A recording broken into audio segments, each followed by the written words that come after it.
Selamat malam, ranah politik tanah air masih berkutat pada keriuhan diksi. Perang idiom yang dilontarkan oleh dua pasangan calon bersahutan karena diramaikan oleh nyinyiran yang mengundang kontroversi.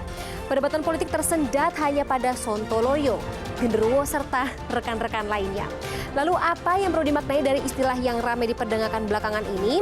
Kemarin kami telah mengundang pihak dari paslon nomor urut 01 dan hari ini kami akan menyeimbangkan topik ini dengan menghadirkan pihak dari kubu lawannya yakni 02.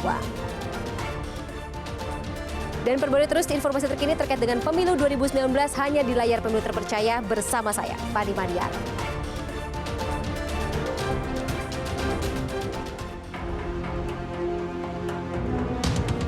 Kalian kalau masuk, mungkin kalian diusir karena tampang kalian tidak tampang orang kaya.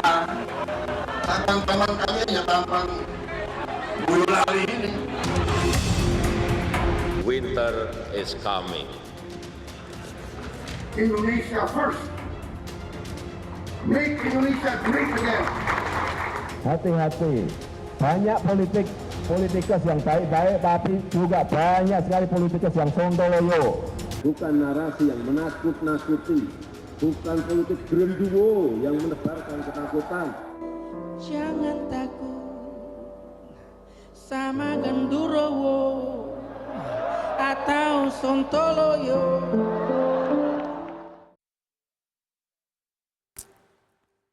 Selama masa kampanye Pilpres 2019 berlangsung, narasi yang dimainkan oleh kedua kubu secara substansial bukan memperdebatkan program, melainkan saling sindir dan saling serang lewat diksi serta nyinyiran yang dinilai oleh para pengamat justru tidak mendidik.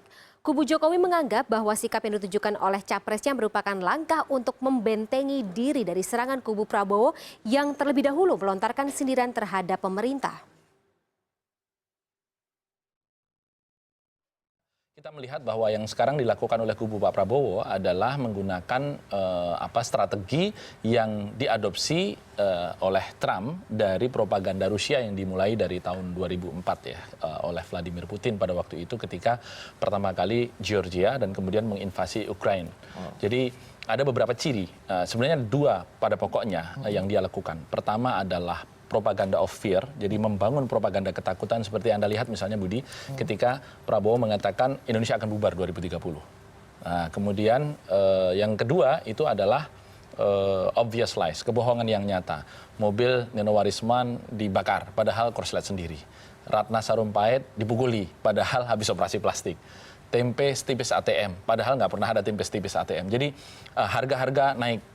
Padahal 2 bulan berturut-turut BPS mencatat deflasi. Ini kan obvious lies. Nah, dua teknik ini digunakan oleh beberapa pertarungan politik di dunia internasional, khususnya dalam konteks presidensi. Misalnya ketika Le Pen lawan dengan Macron, kalah. Le Pen menggunakan teknik ini, tetapi kalah dengan Macron. Tapi pada sisi yang lain, misalnya Bolsonaro di Brazil, itu menang. Ya, ini juga dengan teknik yang sama. Trump menang, meskipun popular vote-nya kalah dengan Hillary. Jadi kalau politik ketakutan presiden beralasan nggak? Genderuwonya ala presiden tadi beralasan nggak?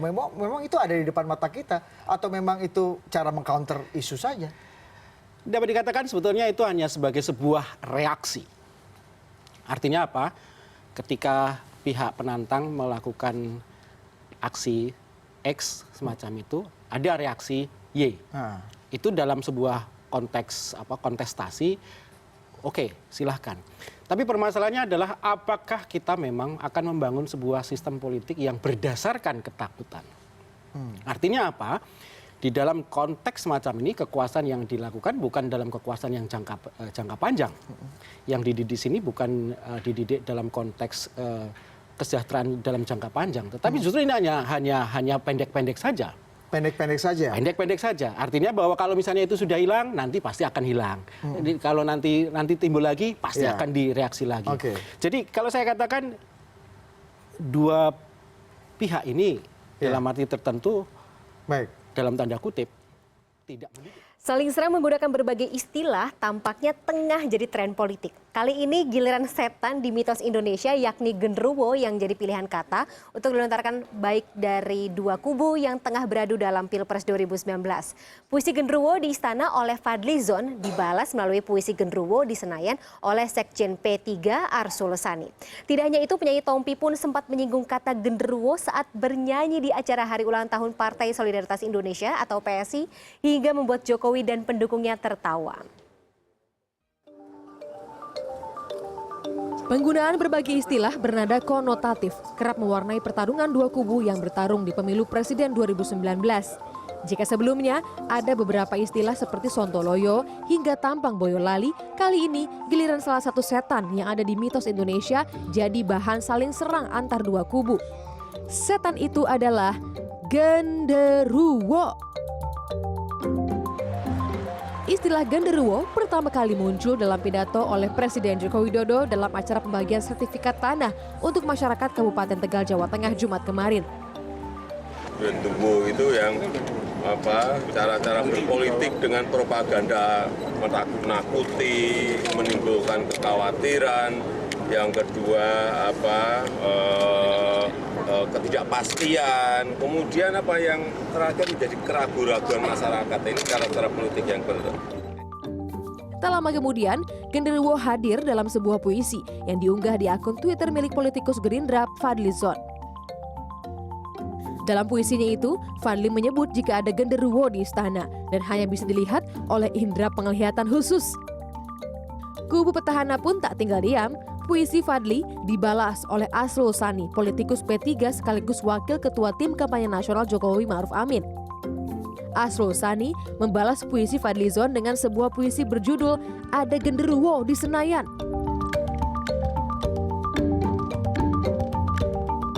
Kedua puisi ini pun viral hingga menuai komentar pro dan kontra dari masyarakat hingga para politikus yang saling bertarung demi kesuksesan Pilpres 2019. Tak berhenti di situ, kata genderuwo kembali muncul, kali ini lewat nyanyian oleh Tompi. Tompi saat itu memberi sambutan yang dikemas dalam sebuah nyanyian saat menghadiri perayaan ulang tahun keempat Partai Solidaritas Indonesia di Tangerang, Banten. Nyanyian Tompi pun disambut tawa dari para hadirin kala itu, termasuk tawa dari Jokowi. Jangan takut sama genderuwo. Dalam nyanyian itu pun Tompi juga tak lupa menyampaikan agar para pendukung Jokowi untuk tidak takut menegur Presiden Jokowi saat sedang keliru. Kritik yang diberikan juga harus bertujuan untuk kepentingan Indonesia di masa mendatang. Belum 3 bulan masa kampanye Pilpres 2019 berjalan, publik sudah disuguhkan perang narasi politik antara dua kubu, baik dari kubu petahana Jokowi Ma'ruf Amin maupun kubu penantang Prabowo Sandiaga. Keduanya pernah bertarung kalau kita ingat dalam kontestasi politik di tahun 2014. Tapi nuansanya beda. Saat itu sindiran politik antara satu dengan yang lainnya belum terlalu sewarawiri ini di muka publik. Saat ini baru trimester pertama saja sudah terasa ngegas. Ada aksi dan juga reaksi. Nah, apakah kondisi ini menjadi citra kampanye Pilpres 2019 secara keseluruhan dan bagaimana pengaruhnya dalam pesta demokrasi masyarakat Indonesia? Akan kita bahas lebih lanjut bersama dengan dua narasumber kita malam ini. Ada Bang Andre Rosiade dari Badan Komunikasi Partai Gerindra sekaligus badan atau juru bicara Badan Pemenangan Prabowo Subianto Sandiaga Uno serta Bang Emrus Sihombing yang akan melihatnya dari kacamata pengamat politik ya. Bang Emrus dari Direktur Eksekutif Emrus Corner. Baik. Aku ke Bang Andre dulu ya, Bang. Direktur Eksekutif Emrus Corner. Nanti akan kita bahas ya dari kacamata pengamat politik. Tapi aku ke Bang Andre dulu, Bang.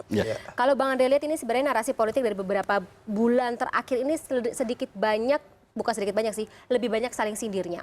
Kalau misalnya melihat ini sebenarnya kan sedikit unfaedah ya, dilihat dari konteks pesta demokrasi. Tapi kalau misalnya menurut Bang Andre sendiri, ngelihatnya gimana? Iya, memang 2 minggu terakhir ini kita melihat ada pernyataan-pernyataan yang dikeluarkan oleh Pak Jokowi yang kontraproduktif ya, yang menimbulkan kegaduhan. Jadi Pak Jokowi ini sumber kegaduhan baru sekarang. Yang mulai dari politik kebohongan. Iya, karena diksi ini kan dimunculkan oleh Pak Jokowi. Mulai dari politik kebohongan, politikus sontoloyo, sampai politik genderuwo. Itu semua pernyataan yang dikeluarkan oleh Pak Jokowi yang akhirnya menimbulkan kegaduhan. Dan pernyataan itu kan tidak bermanfaat bagi masyarakat. Ya, bayangkan saja apa manfaatnya bagi masyarakat presiden seorang kepala negara, kepala pemerintahan untuk bicara politik sontoloyo, bicara yang makian itu. Lalu sekarang bicara soal mitos lagi genderuwo yang kita tahu ini hanya semacam mitos. Nah ini yang kita lihat ada kepanikan Bang Emrus di Pak Jokowi, kegalauan. Ya. Kegalauan karena ya yang pernah saya sampaikan di CNN ini juga beberapa minggu lalu bahwa Pak Jokowi itu melihat bahwa kondisi real survei beliau hanya stuck di 42%, nggak naik-naik, sehingga muncullah kepanikan beliau, kegalauan beliau, karena beliau kan ingin 2 periode seperti Pak SBY. Kalau 42% kan sebagai incumbent ya. Sebagai incumbent itu membahayakan, apalagi Pak Prabowo dan Bang Sandi sudah bergerak dari angka 25 sampai ke 36%. Hanya tinggal 6% lagi di saat pemilu masih ada 6 bulan ke depan, belum ada debat. Ini kan mengkhawatirkan incumbent. Muncullah kegalauan beliau sehingga beliau gampang sekali baperan sekarang mengeluarkan kalimat-kalimat yang kontraproduktif dan menimbulkan kegaduhan. Jadi sumber kegaduhan ini adalah Pak Jokowi. Oke, Bang Emrus, ini sumbernya dibilang dari paslon 01 dari kata-katanya Pak Jokowi. Kalau dari kacamata Bang Emrus gimana? Saya pikir wajar saja beliau mengatakan begitu ya, karena dari segi proses komunikasi politik, bahwa pesan komunikasi politik sangat tergantung posisi politiknya. Sudah pasti menyatakan, andaikan kita tanya nanti tim sukses daripada Joko Widodo akan lain lagi. Itu hal yang wajar. Tapi yang pasti bahwa saya melihat justru pengemukaan istilah-istilah ini ada di dua kubu kok. Selain disebut tadi dari kubu Joko Widodo, juga ada yang tampang Boyolali. Resiprokal ya? Iya, artinya baru yang kedua ada lagi namanya ekonomi kebodohan. Kan begitu ya. Nah, ini saya pikir yang harusnya dihentikan oleh para pihak. Kalaupun mau kita buat argumentasi menguatkan itu bisa-bisa saja. Tetapi lebih baik fokus terhadap program yang ditawarkan kedua kandidat ini. Kedua tim sukses ini. Ini jauh lebih produktif bagi rakyat. Kenapa saya mengatakan begitu? Kalau ini dipakai istilah-istilah ini menjadi perbincangan, memang ada untungnya bagi mereka. Paling tidak popularitasnya akan meningkat. Tetapi tidak ada gunanya bagi rakyat. Dalam konteks orang nanti memilih karena alasan emosional. Karena istilah-istilah yang digunakan, saya pilih A atau saya pilih B.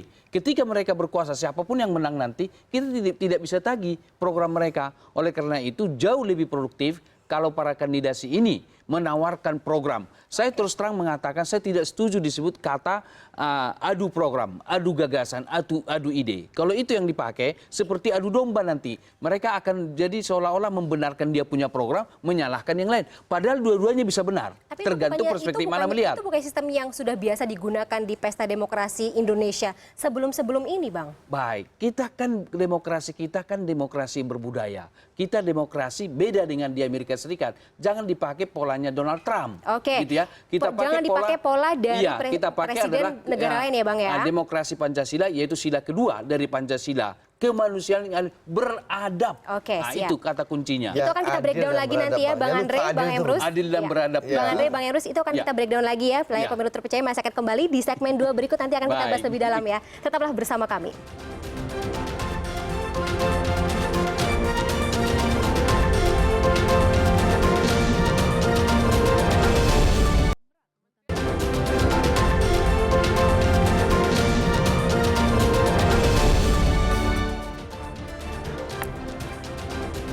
Anda masih menyaksikan Layar Pemilu Terpercaya. Saya akan kembali ke Bang Emrus Sihombing tadi terkait dengan bagaimana narasi politik yang digunakan selama proses kampanye Pilpres 2019 ini khususnya ya. Tapi kalau misalnya saya mau garis bawahi nih Bang Emrus ya. Ada narasi politik yang sedikit berbeda terutama yang digunakan oleh petahana saat dia berkampanye di 2014 dengan dia di 2019 saat ini. Kalau Bang Andre lihat ini bentuk narasi politik seperti ini berpengaruh nggak sih untuk citra tidak hanya buat kampanyenya tapi juga buat personalisasi?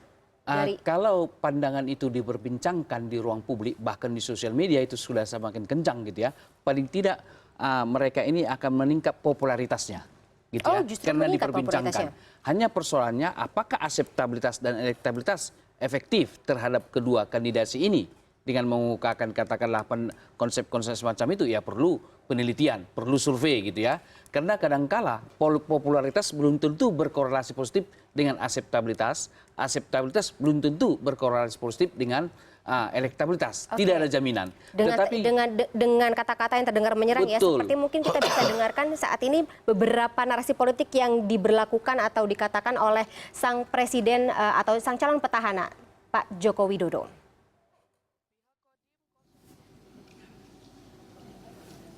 Dari yang marah-marah ke yang sabar.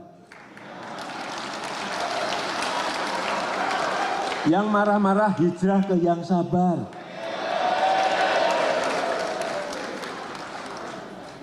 Sabar tapi kerja keras. Ini ciri-ciri HIPMI di situ. Oke, tadi menggunakan tadi di sebuah forum di pengusaha muda gitu, saat semua orang menggunakan konteks atau konten kata-kata yang berhubungan dengan ekonomi, kemudian juga wirausahawan, tiba-tiba Pak Jokowi menggunakan konteks kata dari yang marah-marah untuk menjadi lebih sabar. Itu tidak sesuai dengan kebiasaan yang digunakan oleh Pak Jokowi dalam pidatonya selama ini. Gimana menurut Bang Emrus melihatnya? Saya pikir apa yang dikatakan oleh Pak Joko Widodo sesuatu hal ekspresi yang ada dalam pikiran dan perasaan beliau. Tetapi dia ingin menyampaikan pesan moral terhadap masyarakat, perlu kesabaran. Tidak perlu kita misalnya katakanlah baper gitu ya, kalaupun ada suatu keserangan atau katakanlah pandangan-pandangan yang sifatnya memojokkan para kandidasi yang lain atau para tokoh yang lain. Kesabaran merupakan suatu hal yang mutlak. Tetapi kalau kita bicara katakanlah kembali ke awal tadi, katakanlah gondoruo dan lain-lain sebagainya, kalau kita berpikir ilmiah, itulah yang disebut berpikir induktif. Artinya apa? Ada fakta yang memang diamati oleh Pak Joko Widodo, maka disebutlah itu politik gondoruo. Saya kasih analogi seperti ini. Katakanlah misalnya tai lalat, gitu ya. Ada fenomenanya. Fenomenanya adalah ada warna hitam menempel di kulit. Tetapi kita konsepkan menjadi tai lalat, gitu ya. Padahal sebelum kata lalat, ada kata di situ yang di depan itu yang tidak enak kita sebut kalau terpisah dengan lalatnya, hal yang tidak positif. Gitu ya, hal yang wajar itu. Jadi apa yang dilakukan oleh Pak Joko Widodo, katakanlah mengonsepkan politik gondoruo, ini menjadi sesuatu konsep politik yang bisa kita survei nanti, kita teliti nanti di lapangan.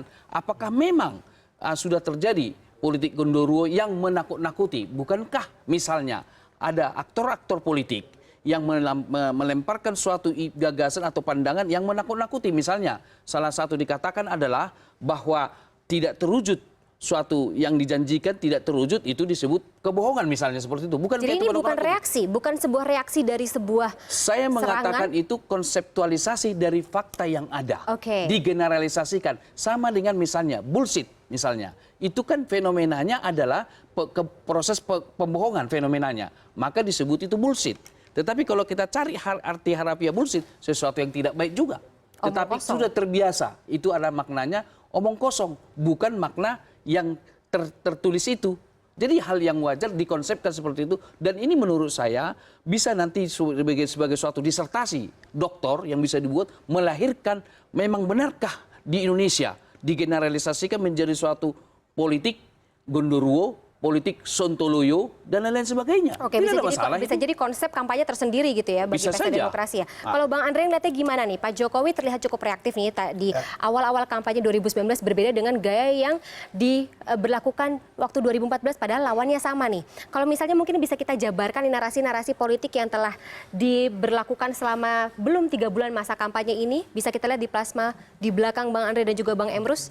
Ini adalah narasi politik dari paslon nomor urut 01. Di Oktober 2018 mengatakan politikus Sontoloyo, kemudian di bulan yang sama juga dari yang marah-marah hijrah ke yang sabar. Kemudian November 2018 di awal bulan ini ada genderuwo, kemudian juga Pak Maruf Amin sebagai calon wakil presiden menggunakan kata budek buta untuk para orang-orang atau orang-orang yang tidak bisa melihat kinerja dari pemerintahan Joko Widodo saat ini. Kemudian ini adalah narasi politik Prabowo Sandiaga. November 2018 menggunakan idiom tempe setipis kartu ATM. Ya, dan kemudian Oktober 2018, sebelumnya Oktober 2018 atau justru di akhir Oktober ini ada tampang Boyolali. Mungkin bisa kalau dibandingkan ya, lebih banyak narasi politik oleh Pak Joko atau kubu 01 yang lebih panas. Saya jawab ya. Pertama, tampang Boyolali itu adalah pernyataan Pak Prabowo di internal tim. Ya, Pak Prabowo meresmikan. Bukan narasi politik? Bukan narasi politik, itu job.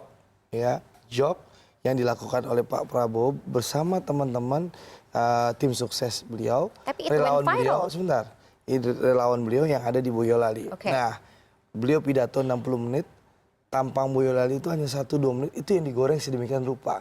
Jadi pernyataan Pak Prabowo itu joke, bercandaan Pak Prabowo dengan teman-teman yang ada di Boyolali. Beda dengan Pak Jokowi yang menyatakan pertama politikus Sontoloyo maupun politik genderuwo. Itu penyerangan, diksi yang digunakan Pak Jokowi itu beda sama Pak Prabowo. Pak Prabowo ini joke ya untuk teman-teman internal relawan Pak Prabowo dan Bang Sandi. Kalau Pak Jokowi benar-benar menimbulkan kegaduhan. Kalau Pak Prabowo gaduh karena digoreng oleh kubunya Pak Jokowi.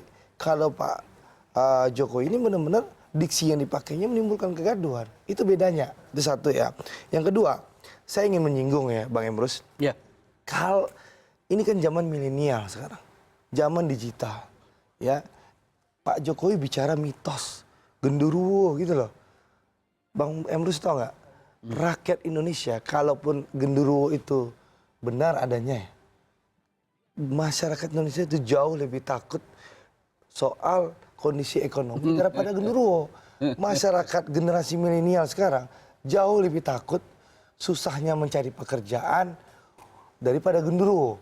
Bahkan anak-anak muda sekarang jauh lebih takut dengan banyaknya utang luar negeri daripada genderuwo. Bahkan, Fani, ibu-ibu rumah tangga itu jauh lebih takut harga-harga kebutuhan bahan pokok yang tinggi daripada genderuwo.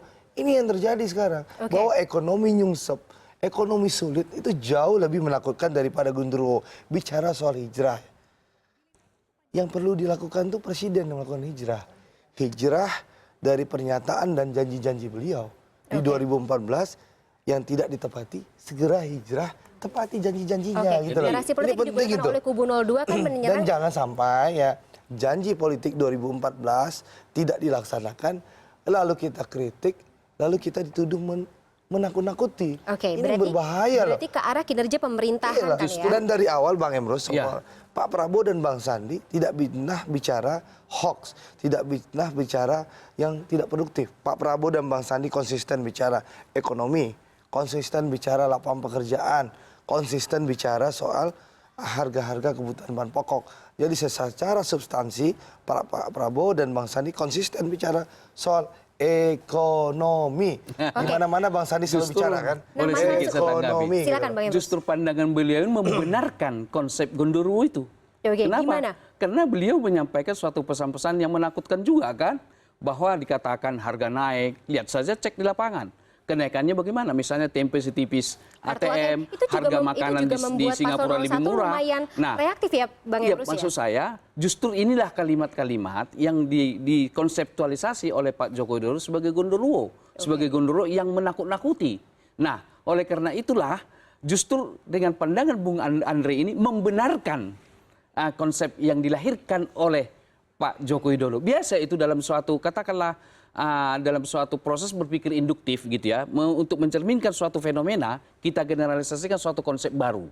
Konsep baru yang dilahirkan oleh Pak Joko Widodo dua dalam konteks politik ini, yaitu politik genderuwo dan politik sontoloyo. Itu menarik sebenarnya. Nah, itulah yang menurut pandangan Pak Joko Widodo, katakanlah politik sontoloyo, yang artinya sontoloyo itu kan berpindah-pindah. Bukankah ada politik misalnya politik identitas? Bukankah ada politik yang sifatnya memecah belah misalnya? Tapi belum itu saya katakan bukan dari para kandidasi, bukan dari tim sukses, tetapi ada sekelompok masyarakat tertentu kalau kita lihat langsung di sosial media. Ini yang divisualisasi, jadi ini dikonseptualisasi. bukan muncul dari sang konseptor, bukan muncul dari sang paslon, tetapi dari masyarakat yang ada kelompok tertentu yang mengemukakan ini kalau kita amati di sosial media. Itulah yang disebut itu genderuwo dan sontoloyo tadi. Gitu. Bang Andre gimana? Pertama ya, saya mau jawab ya, soal narasi yang dibangun Pak Prabowo dan Bang Sandi. Kita nggak menakut-nakuti. Bang Emrus, Bang Sandi itu keliling Indonesia setiap hari. Setiap turun pesawat, dimanapun daerah yang beliau kunjungi, beliau ke pasar. Berdialog dengan pedagang, berdialog dengan pembeli. Nah, hasil dialog dengan pedagang dan pembeli di seluruh Indonesia menyatakan bahwa harga-harga memang naik. Bahwa mereka kesulitan ekonomi dan menurunnya daya beli masyarakat. Itu hasil dialog dengan banyak pedagang dan banyak penjual dan juga pembeli di seluruh pasar di seluruh Indonesia. Itu fakta, itu satu. Yang kedua, bukan hanya Bang Sandi, saya nih Bang, calon anggota DPR RI, Jumat, Sabtu, Minggu, saya keliling daerah pemilihan saya. Saya bertemu dengan masyarakat, khususnya mama. Saya tanya, gimana Bu? Zaman Pak Jokowi atau zaman Pak SBY lebih enak? Semua yang saya tanya bilang, kami lebih enak zaman Pak SBY. Jadi gimana? Lanjutkan atau tidak Pak Jokowi? Ganti. Dengan siapa? Prabowo Sandi. Itu yang saya temukan. Sebentar Bang Emrus. Segantian. Ini yang saya temukan dengan dialog dengan masyarakat. Jadi kita tidak mengada-ngada. Lalu saya ingatkan, Sontoloyo itu Bang Emrus adalah diksi makian nih yang dipergunakan oleh Pak Jokowi. Nggak etis, nggak pantas Presiden. Lalu ditambah dengan Pak Kiai Ma'ruf ya. Bang Emrus bayangkan, kita kenal Pak Kiai Ma'ruf itu adalah seorang ulama besar, Ketua Umum MUI, ulama yang selama ini sejuk ya kita. Tiba-tiba jadi calon wakil presiden, kok berubah gitu. Mengeluarkan kata-kata yang saya rasa nggak pantas. Masa buta dan budek, buta dan budek. Ini kan menghina kaum difabel juga Bang Emrus. Ini maksud saya, mari kita jaga ya etika berdemokrasi. Saya berbeda pilihan dengan Bang Emrus wajar. Saya misalnya pro Pak Prabowo, Bang Emrus pro Pak Jokowi, itu wajar. Hal demokrasi berbeda pilihan itu hal yang wajar saja. Tapi jangan sampai. Silakan Bang Emrus. Jangan sampai. Kita gantian dulu. Kita gantian dulu lah. Jadi ini generalisasi yang menyesatkan. Kenapa saya mengatakan itu? Pertama, kami sudah kunjungi semua. Apakah semua sudah dikunjungi? Bukankah itu adalah pasar-pasar tertentu? Gitu ya. Tidak mungkin itu dikunjungi 100%. Bahkan masyarakat di dapil abang tidak mungkin abang tanya semua. Nah, pertanyaan kritis kita, bagaimana teknik sampling yang digunakan? Boleh jadi itu non probability sampling. Saya tidak mungkin dilakukan dengan probability sampling. Kalau itu non proba, generalisasi semacam itu menyesatkan. Tidak boleh kita katakan harga naik dan semuanya. Kecuali abang telah melakukan teknik sampling dengan probability sampling dengan margin of error misalnya seperti itu. Bolehlah itu dilakukan seperti itu. Yang kedua saya mengatakan bahwa kalau misalnya katakanlah mengumpulkan data itu, menurut pengamatan saya paling Bapak katakanlah tim sukses Prabowo melakukan pengumpulan data itu lebih intensif setahun belakangan ini. Kenapa tidak dilakukan pengumpulan data ketika mulai Pak Joko Widodo berkuasa? Jangan menjelang tahun politik baru mereka melakukan kunjungan. Tapi sebelumnya itu tidak melakukan kunjungan-kunjungan. Nah seringkali memang para politisi ketika mereka butuh, mereka mendekati rakyat. Begitu mereka duduk di kekuasaan itu, mereka lupa meninggalkan gitu ya, rakyat tersebut. Okay. Nah oleh karena itu saya pikir para politisi harus jujur juga menyatakan bahwa kami mengumpulkan itu dari tahun berapa, tahun terakhir ini atau untuk keberapa. Jadi tidak langsung katakanlah digeneralisasi seperti itu. Demikian. Oke, Bang Andre pasti gatel ya ingin menambahkan kan? Tapi tahan dulu ya, tahan dulu. Kita akan break dulu. Tetaplah bersama kami di layar Pemilu Terpercaya.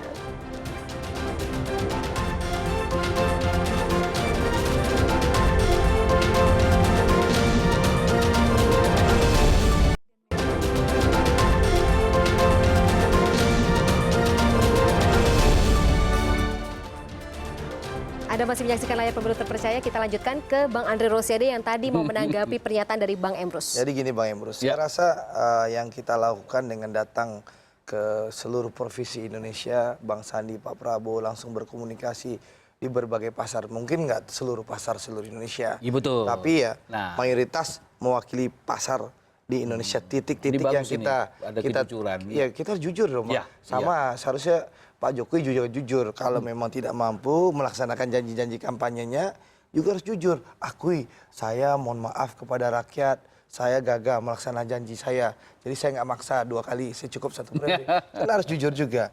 Nah, saya ingin sampaikan, dan kita berkunjung, Bang Sandi, Pak Prabowo berkunjung keliling pasar, itu mengambil aspirasi. Memang tidak seluruh pasar se-Indonesia, tapi mayoritas bisa mewakili. Jauh samplingnya lebih baik daripada survei 1.200 responden itu saja. Itu satu. Yang kedua, sampling yang kedua, metode sampling yang ditentukan. Kita bukan mengambil data ini saat 1 tahun terakhir. Pak Prabowo, Bang Sandi, Partai Gerindra dan juga koalisi itu berkomunikasi dengan masyarakat tuh selalu Bang. Kita lakukan, bukan hanya setahun menjelang pemilu, tapi memang tidak diekspos dengan media. Beda dengan Pak Jokowi, pagi, siang, sore, malam muncul di televisi sampai subuh, bahkan di salah satu televisi swasta isinya puja-puji Jokowi aja kan gitu loh. Tapi mungkin harus ada transparansi publik tidak sih untuk dari kubu Prabowo Sandiaga sendiri kita mengenai sampaikan, sampling kan dan juga setiap hasil. kita bertemu dengan masyarakat, bertemu dengan pedagang, bertemu dengan penjual, bertemu dengan pembeli, ibu-ibu di pasar itu kan disaksikan oleh media. Bang Sandi datang, bertemu berhenti di sini, pindah lagi sini, pindah lagi sini, ibu-ibu ada yang stop, kan dialognya disaksikan langsung oleh media, terlihat tidak ada rekayasa.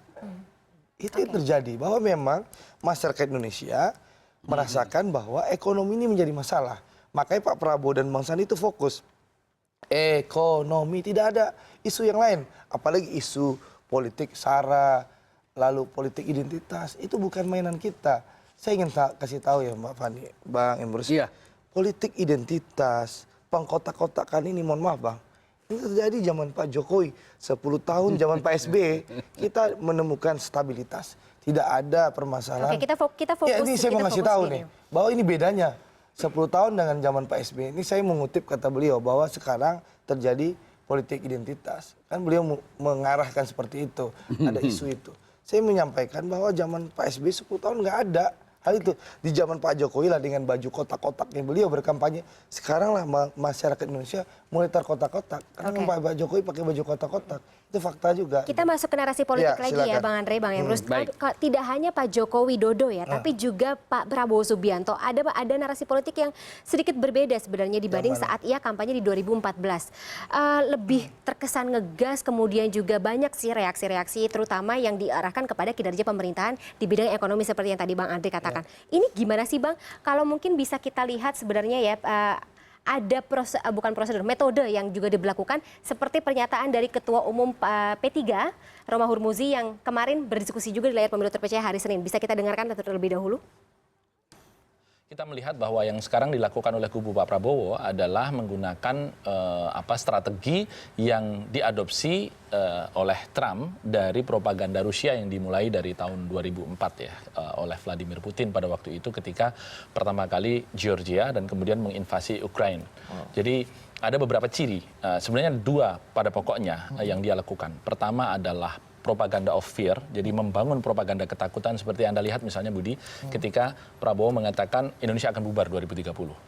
Nah, kemudian yang kedua itu adalah obvious lies, kebohongan yang nyata. Mobil Nino Warisman dibakar, padahal korslet sendiri. Ratna Sarumpait dipukuli, padahal habis operasi plastik. Tempe setipis ATM, padahal nggak pernah ada tempe setipis ATM. Jadi harga-harga naik. Padahal 2 bulan berturut-turut BPS mencatat deflasi. Ini kan obvious lies. Nah, dua teknik ini digunakan oleh beberapa pertarungan politik di dunia internasional, khususnya dalam konteks presidensi. Misalnya ketika Le Pen lawan dengan Macron, kalah. Le Pen menggunakan teknik ini, tetapi kalah dengan Macron. Tapi pada sisi yang lain, misalnya Bolsonaro di Brazil, itu menang. Ya, ini juga dengan teknik yang sama. Trump menang, meskipun popular vote-nya kalah dengan Hillary. Jadi kalau politik ketakutan. Saya garis bawahi dua kata ya. Propaganda of fear and obvious lies. Tanggapan Bang Andre gimana?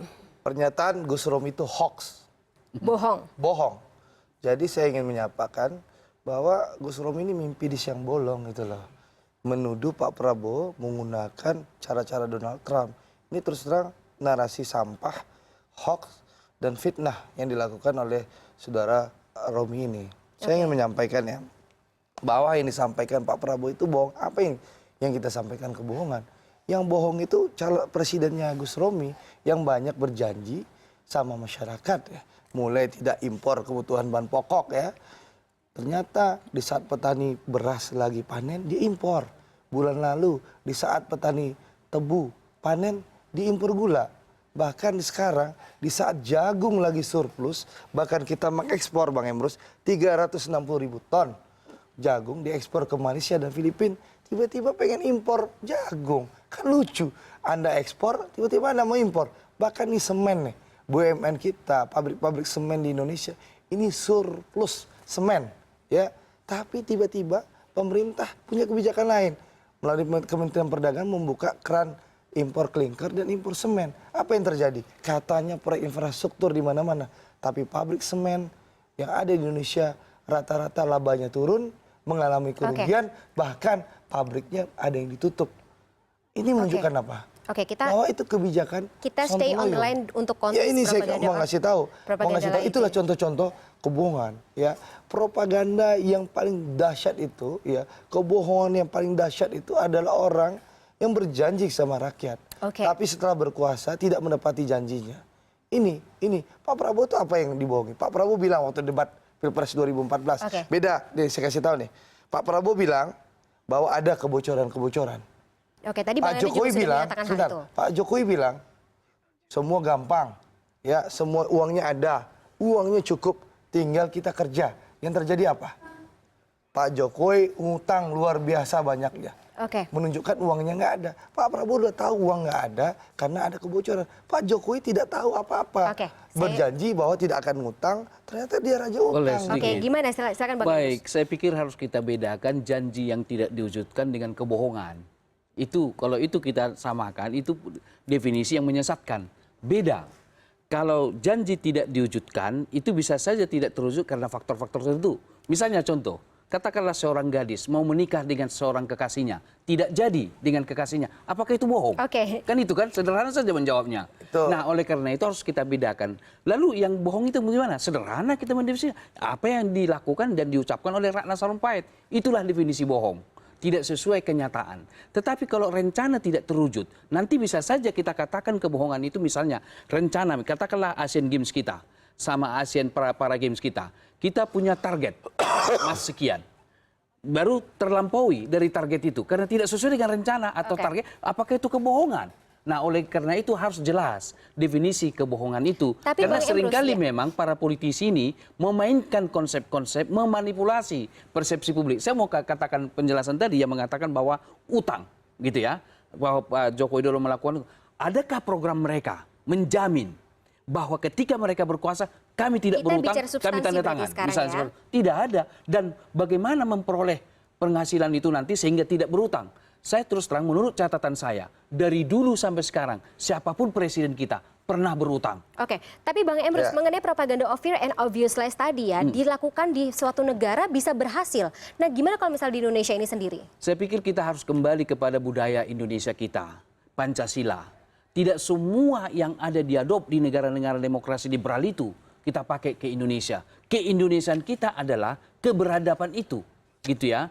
Jadi dalam konteks politik, bukan berarti bagaimana memenangkan kontestasi dengan menghalalkan semua cara, tetapi adalah pendidikan politik terhadap masyarakat. Itu yang paling utama. Karena menurut saya begini, sedikit saja saya tambahkan. Bagi yang menang dan yang kalah tidak kalah mulianya. Misalnya siapapun yang kalah nanti, bisa nggak mengambil peran nanti menjadi peran oposisi, check and balance terhadap yang berkuasa. Contoh, PDI Perjuangan 2 periode berada di oposisi. Mereka 2014 menikmati kemenangan tersebut.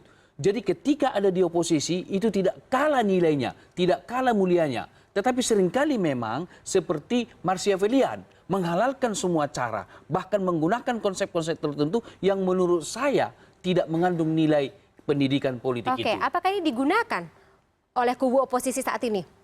Kita tidak menggunakan cara-cara seperti itu. Dari awal kan saya sudah sampaikan bahwa Pak Prabowo dan Bang Sandi itu bicara soal ekonomi. Yang kita kritik pun soal ekonomi kan Bang Emrus, bukan hal-hal yang lain. Tapi memang Bang Emrus ini kalau saya sarankan kepada Pak Jokowi, angkat aja jadi juru bicara PKN ini. Cocok ini membela Pak Jokowi. Jadi apa namanya yang kita bingung ya, kalau kita mengkritik Pak Jokowi janji tidak terlaksana, dibilang kita menebarkan ketakutan.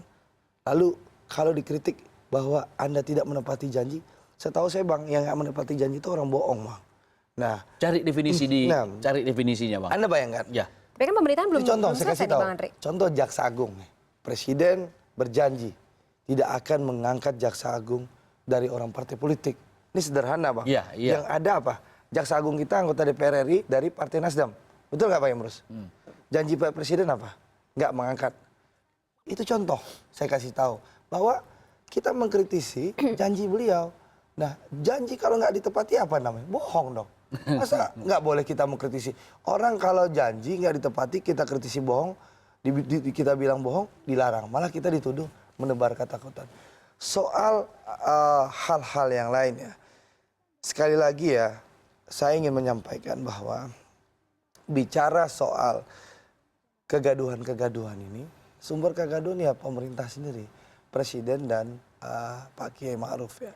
Kalau kami terus terang menghindari, bahkan kemarin kita melihat Pak Prabowo digoreng sedemikian rupa soal pidato Pancasila ya. Ini saya lihat deh cara mainnya sekarang.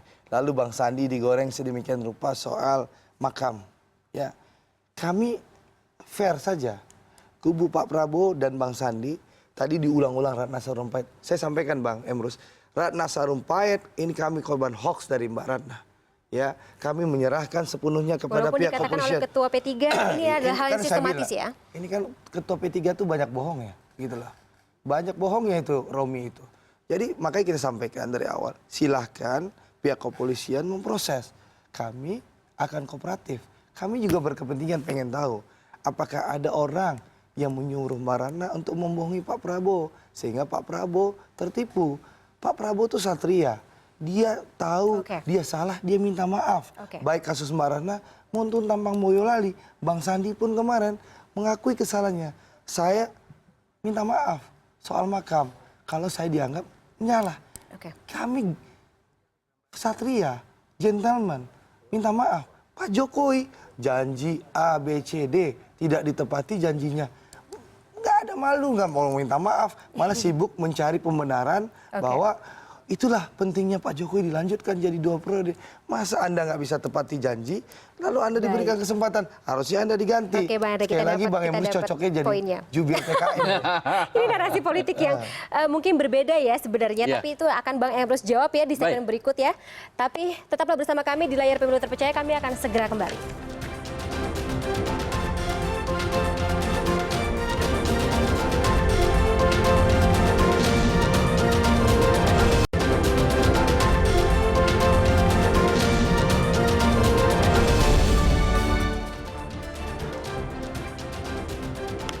Ya, masih di layar Pemilu Terpercaya. Tadi ada pernyataan dari Ketua Umum P3 terkait dengan narasi politik yang digunakan oleh kubu 02 ini adalah berbau-bau propaganda of fear and obvious lies yang dibantah oleh juru bicara Badan Pemenangan Nasional Prabowo Sandiaga, Andre Rosiada. Tapi kalau misalnya dari Bang Emrus sebagai pengamat politik melihat, apakah propaganda of fear and juga obvious lies ini ada bibit-bibit yang menuju ke arah sana nggak sih selama pemilihan kampanye atau kampanye 2019 ini? Kalau kita lihat isi sosial media sekarang, saat ini sudah mengarah ke sana.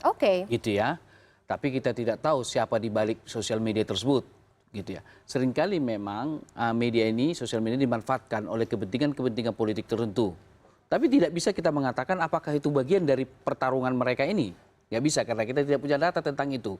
Nah, oleh karena itulah saya mengatakan bahwa indikasi-indikasi ke sana ada, gitu ya. Tetapi saya terus terang mengatakan itu harusnya kedua kandidat ini, kedua pasangan ini sama-sama menyatakan menolak segala bentuk yang seperti itu. Karena tidak sesuai dengan demokrasi kita. Nah, tapi Bang Emrus sebenarnya menguntungkan nggak sih untuk pesta demokrasi kita khususnya ya gitu, melihat dari demografi atau demografi pemilih, terus kemudian juga tingkat pendidikan dari para calon pemilih di pemilu 2019, ini sebenarnya bisa menguntungkan nggak sih satu kubu atau dua kubu ini?